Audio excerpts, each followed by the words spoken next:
He thought he had me, trapped in a diner booth with a desperate plea scribbled on a napkin. But then my eyes met a stranger at table 7, and everything changed. The vinyl of the booth sticks to the back of my legs, a clammy, uncomfortable feeling that's become the backdrop to my entire life.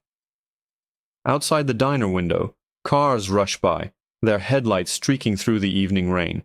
Inside, it's a bubble of warmth and the smell of stale coffee and frying onions. A world of normal. A world I can see and smell, but can't touch. Across from me, Richard smiles. It's the same smile he used on my mom, the one that promised stability and kindness. Now, I know it's just a mask he wears, a carefully constructed thing of teeth and crinkled eyes that hides the monster underneath. His hand is on the table, resting near mine, close enough to be a threat. "Eat up, Maya," he says, his voice a low, pleasant hum that only I can hear the steel in. "You barely touched your fries." I force a forkful of lukewarm potato into my mouth. It tastes like ash. Everything tastes like ash these days. My heart is a hummingbird trapped in my ribs, beating so fast I'm afraid he can see the frantic pulse in my neck. We've been on the road for 3 days, heading to a new life, he promised me. A new life in a new city, where no one knows me. No one would miss me. My phone is gone. My wallet is gone. All I have are the clothes on my back and the cold, hard terror that has become my only companion. The waiter, a kid named Kevin according to his name tag, comes over to refill our water glasses. He's all cheerful energy and a bright, oblivious smile. "Everything tasting all right for you folks tonight?" he asks, his eyes flicking between Richard's charming face and my carefully neutral one. "It's wonderful, Kevin. The little lady here is just a bit tired from the drive," Richard says, his thumb brushing the back of my hand. A gesture that looks like affection to Kevin, but feels like a branding iron to me. I see the flicker of a thought in the waiter's eyes. What a nice man, taking care of his daughter, or maybe his niece. He doesn't see the way my spine stiffens, or the way my smile is just a painful stretch of my lips. He just sees what he's supposed to see. As Kevin turns away, my eyes scan the diner. A family in the corner booth laughing, 2 old men arguing over a chessboard, and then at table 7, them, 4 of them. Big men, draped in leather and denim patched with skulls and eagles. Their beards are long, their arms are covered in ink, and their laughter is a loud, rumbling thing that occasionally makes the other patrons glance over nervously. Bikers, the kind of men my mother always told me to cross the street to avoid. They look dangerous, unpredictable. They look like a different kind of monster. Richard is talking, something about the weather tomorrow, the long stretch of highway we still have to cover. I'm not listening. My mind is racing, sifting through 1,000 impossible escape plans. The bathroom? He'd follow me to the door. Scream? He'd clamp a hand over my mouth and drag me out before anyone could react, telling them I was having a meltdown. He's done it before. Then I see it. The paper napkin dispenser on the table. A flimsy, useless thing. But it's something. My hand is trembling, but I manage to slide one out. Richard is looking at the menu again, deciding on dessert. He always orders me dessert. "I think I'll have the apple pie," he muses. "What about you, sweet pea?" "Cherry." My blood runs cold. Cherry. My favorite. He remembers every little detail about me and uses them like weapons, weaving them into this horrifying fantasy where he's my loving guardian. "Yes, please," I whisper, my voice barely audible. While his attention is on flagging down Kevin, my hand moves. I grab the pen from the inner pocket of my jacket, a cheap ballpoint I'd forgotten I had. I flatten the napkin on my lap, shielding it from his view with the edge of the table. My fingers feel clumsy, disconnected from my brain.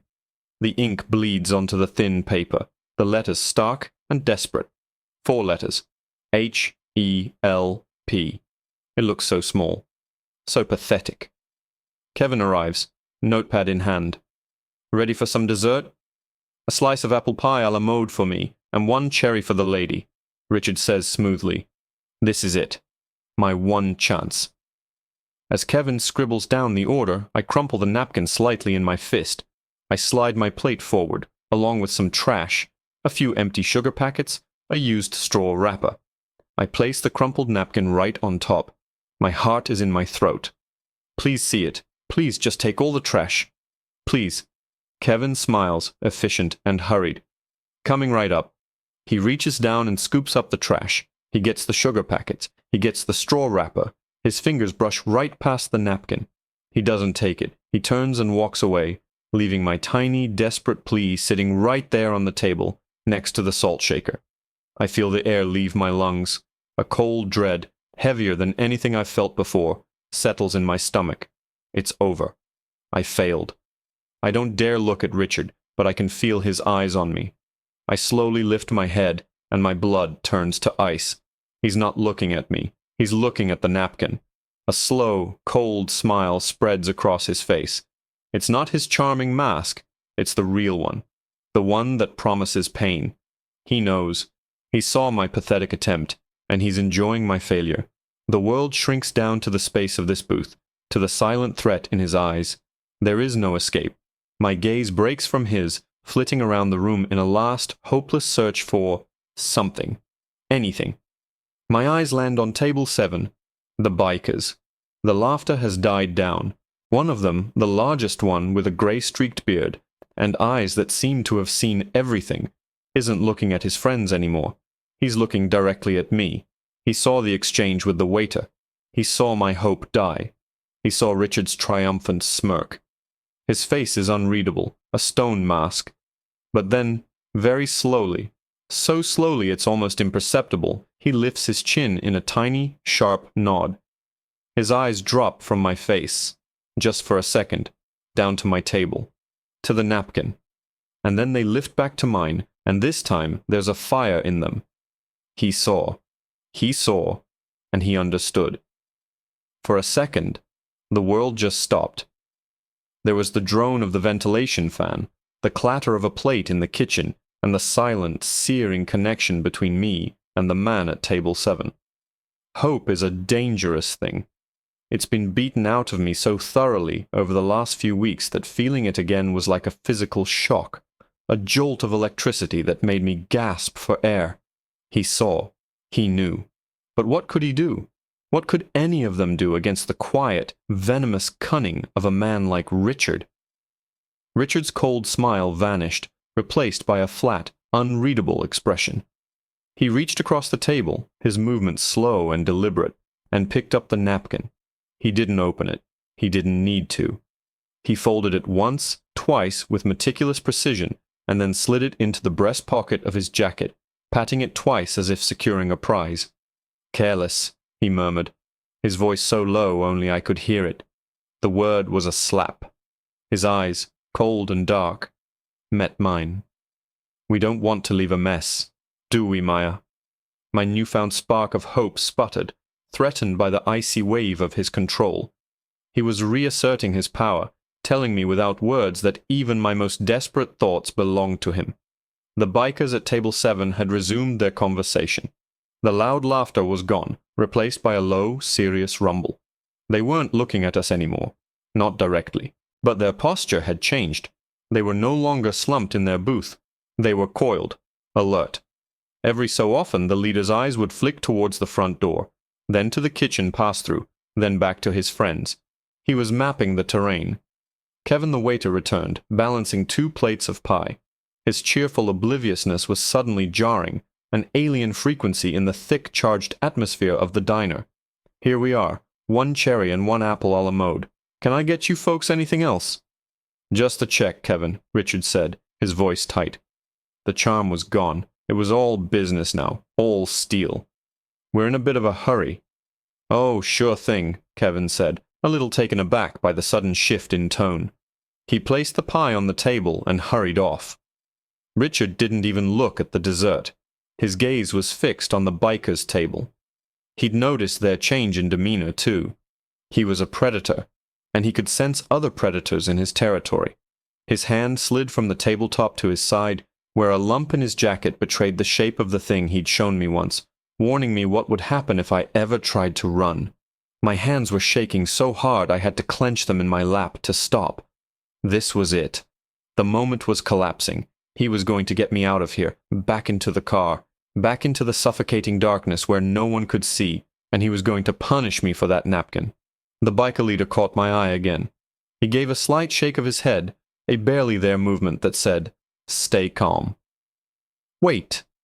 As Kevin came back with the check, one of the other bikers, a man with a shaved head and a tattoo of a serpent crawling up his neck, stood up. He stretched languidly like a big cat and started walking toward the back of the diner, toward the restrooms. His path took him directly past our booth. Richard tensed, his body going rigid as the man approached. The biker didn't even glance at us. He just kept walking, his heavy boots scuffing softly on the linoleum. But as he passed, I heard him say, clear as day, to his friends, "Gonna be a hell of a storm out there. No one's going anywhere for a while." Richard's knuckles were white where he gripped the edge of the table. It was a message, not for his friends, but for us. He knew it. I knew it. He threw a few bills onto the table, far more than enough to cover the check and the untouched pie. "Get up," he hissed, his fingers wrapping around my upper arm like a vice. "We're leaving. Now." The pain was sharp, immediate. He hauled me out of the booth, my feet stumbling to keep up. He was moving fast, propelling me toward the front door. My heart hammered against my ribs, a wild drumbeat of panic. It was over. They tried, but he was too fast. We were almost at the door. I could see the rain-slicked pavement of the parking lot through the glass. Freedom was right there, but it was a mirage. Then the world shifted. The biker leader, the one with the gray-streaked beard, was suddenly standing by the cash register, blocking our path to the door. He was talking to the cashier, a teenage girl who looked mesmerized, asking her for directions. His voice a calm, deep rumble. He was a mountain of leather and denim, completely and utterly in the way. Richard tried to sidestep him, pulling me along, but the biker shifted his weight, still talking to the girl, effectively cutting off our escape. At the exact same moment, the serpent tattoo biker emerged from the hallway to the restrooms, blocking the path behind us. The other two were on their feet, standing by their table, watching. The trap was sprung. The entire diner seemed to fall silent, every patron suddenly aware that something was about to happen. Richard's grip on my arm tightened until I thought the bone would snap, and he spun me around slightly, positioning me between himself and the man at the register. His voice was a low, deadly growl next to my ear. "Tell your friends to move." My mind went completely blank. The man's growl in my ear, the crushing pressure on my arm, the sheer immovable presence of the biker in front of us, it was too much. The diner air, thick with the smell of grease and burnt sugar, felt thin and impossible to breathe. I don't know them," I stammered, the words catching in my throat. It was the truth, but it sounded like a lie even to my own ears. The biker leader, whose name I still didn't know, finally turned his attention from the star-struck cashier. He looked past Richard, his gaze settling on me. His eyes weren't angry or aggressive. They were steady, calm, like a deep, quiet lake. "Ma'am," he said, his voice a low, gravelly sound that cut through the tension.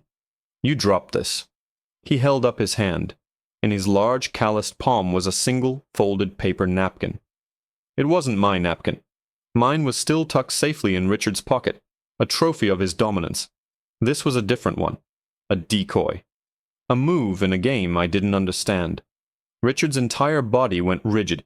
He was a coiled snake, ready to strike. "She didn't drop anything," he snarled, pulling me tighter against him. "We're leaving. Get out of the way." The biker didn't move. He just stood there, a patient mountain.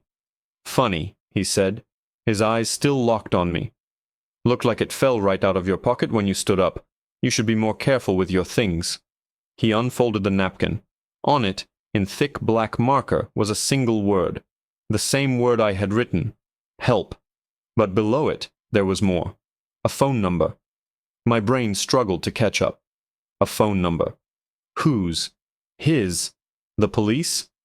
It was an offer. A lifeline thrown into the dark pit where I was drowning. All I had to do was grab it.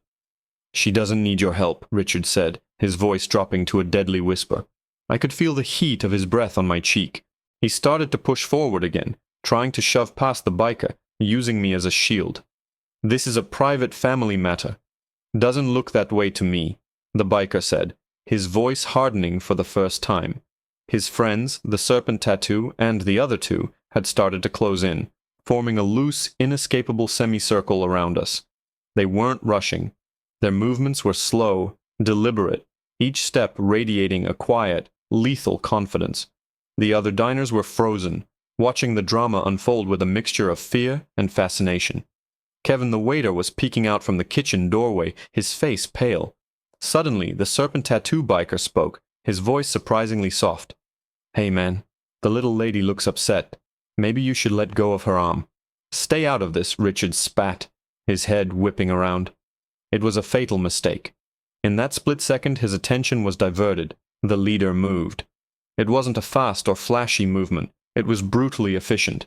He took one step forward, his free hand shooting out and clamping down on Richard's wrist, the one gripping the gun in his jacket. Richard let out a strangled cry of surprise and pain as the biker's massive hand applied crushing pressure. The leader's other hand, the one holding the napkin, shot past Richard's shoulder and grabbed the collar of my jacket. With a powerful tug, he ripped me from Richard's grasp and swung me behind his own massive body, shielding me completely.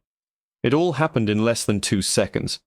One moment I was a human shield. The next I was tucked behind a wall of leather that smelled of rain and engine oil, my heart hammering against my ribs. I could hear Richard struggling, cursing, but his sounds were cut short by a sickening crunch.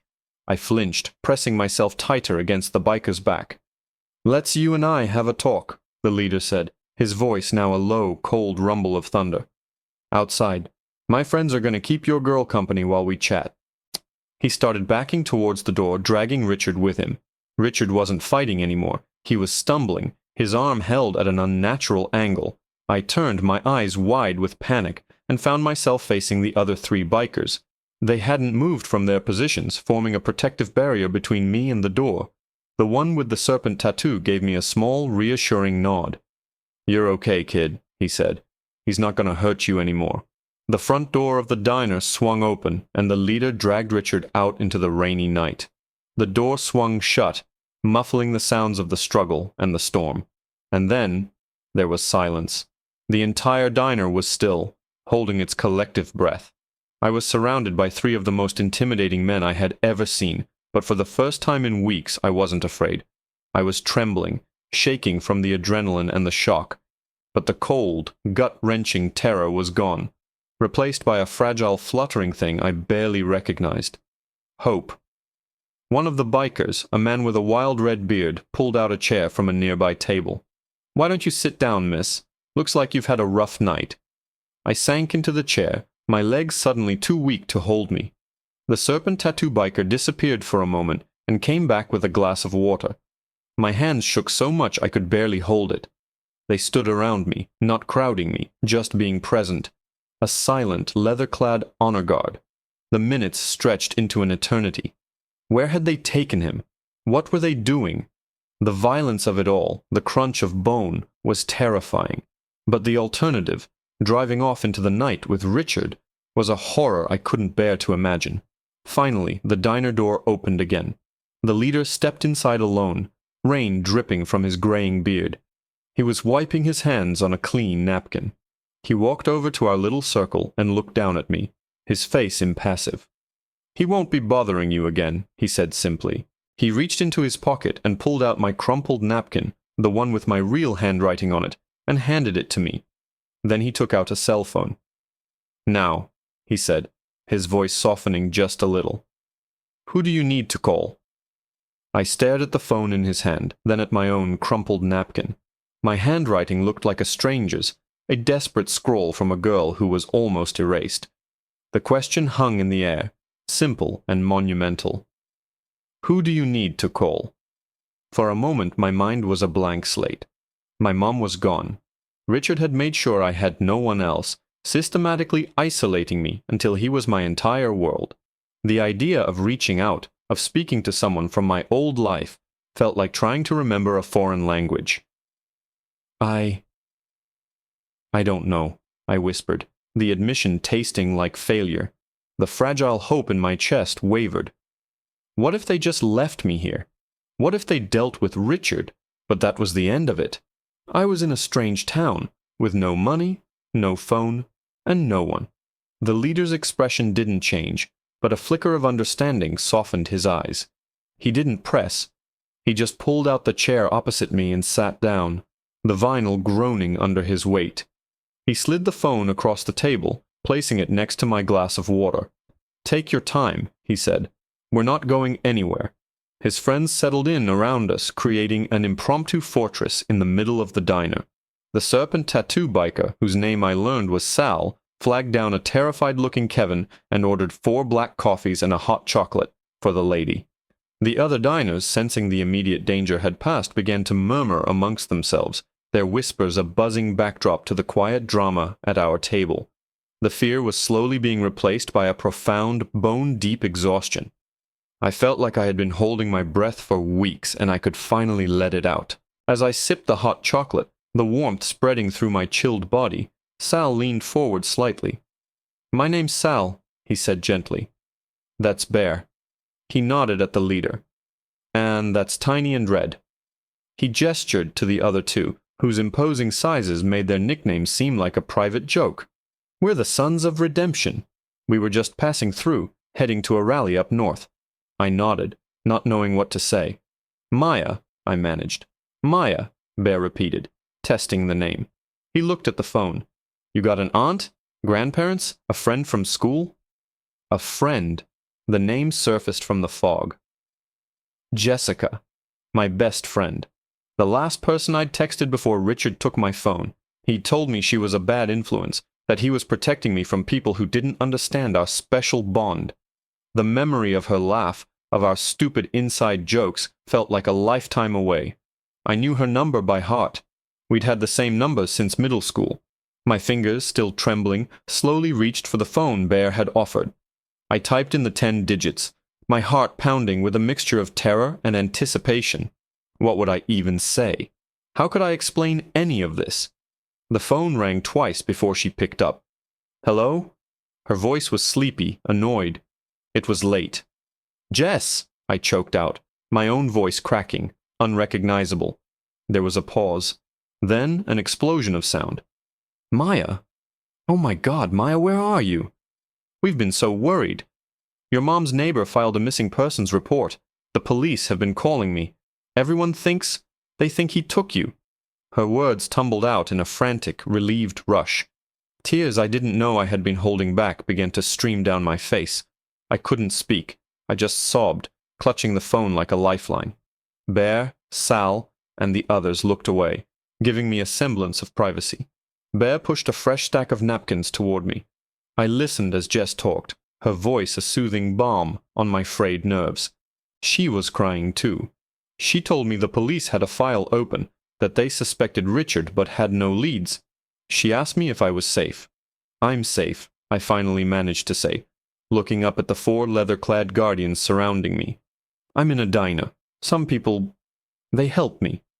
Bear took the phone from my shaking hand. "Ma'am, my name is Bear. Your friend is with us at the Route 6 diner in Claremont." "Yes, Claremont. She's safe, but she needs you. Can you tell the police where we are?" He listened for a moment, his face calm and serious. "Understood. We'll be here." He hung up and handed the phone back to me. "They're on their way. The police and your friend. She said it's a 3-hour drive, but she's coming. 3 hours." For the next 3 hours, the Sons of Redemption didn't leave my side. They talked to me, not about Richard, not about what happened, but about simple things. Their bikes, the road, the best and worst diner coffee they'd ever had. They made me feel human again. When the local police finally arrived, 2 bewildered-looking officers, Bear did all the talking. He explained calmly that they had witnessed a man threatening a young woman and had persuaded him to leave the premises. He gave them Richard's license plate number, which Red had memorized as they left the parking lot. He told them Richard could be found about a mile down the road, nursing a broken wrist and probably a few cracked ribs, waiting for a tow truck for his 2 mysteriously flat tires. He never mentioned the gun. He let me tell the story in my own time. When Jessica's beat-up sedan finally screeched into the diner's parking lot, It felt like the sun was rising after a long, dark night. She burst through the door, her eyes finding mine, and in an instant I was wrapped in her arms, sobbing into her shoulder. It was over. It was really over. Before they left, as the first hints of dawn were breaking, Bear pressed a piece of paper into my hand. It was the napkin with the phone number on it. "That's my cell," he said, his voice a low rumble. "You're not alone anymore, kid. You ever need anything at all, you call that number." He looked at me, his gaze steady and serious. "No one gets to put out your light, Maya. You remember that. I watched them climb onto their bikes, the engines roaring to life in the quiet morning air. They were just 4 bikers passing through, 4 strangers who saw a girl in trouble and chose not to look away. They didn't just save me from Richard, they saved me from the silence he had trapped me in. They gave me back my voice. As they rode off into the sunrise, I knew I would never forget the men at table 7. The unlikely angels in leather who saw the one small word the rest of the world had missed.